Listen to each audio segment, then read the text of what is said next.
ஆயுத பூஜையை ஒட்டி சிவகங்கையில் வாகனங்களை வாட்டர் சர்வீஸ் விட மெக்கானிக் ஷாப்புகளில் கூட்டம் அலைமோதுகிறது. அந்த காட்சிகளை நேரடியாக பார்த்து கொண்டிருக்கிறோம். மேலும் விவரங்களை செய்தியாளர் சுந்தர் வழங்கி கேட்கலாம். சுந்தர், வணக்கம். மெக்கானிக் ஷாப்புகளில் வாகன ஓட்டிகளின் ஆர்வம் எப்படி இருக்கிறது? மேலும் தகவல்களை பதிவு பண்ணுங்க.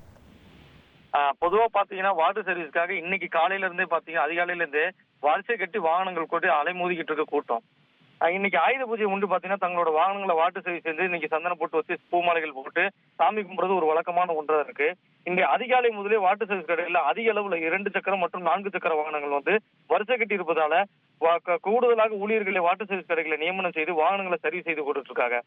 சிவகங்கையோட மிகப்பெரிய கூட்ட நெரிசலான மிகப்பகுதியான மதுரமுக்கு பிள்ளைவேல் காளியம்மன் கோயில், பெருமாள் கோயில் பகுதியில் உள்ள வரிசை கடையில் வாட்டர் சர்வீஸ் கடையில் பாத்தீங்கன்னா வாகனம் சரி செய்வதற்காகவே டோக்கன் போர்டு வச்சிருக்காங்க. ஏன்னா இன்னைக்கு வழக்கத்தை விட அதிகமான வாகனங்கள் வாட்டர் சர்வீஸுக்காக இருக்கு.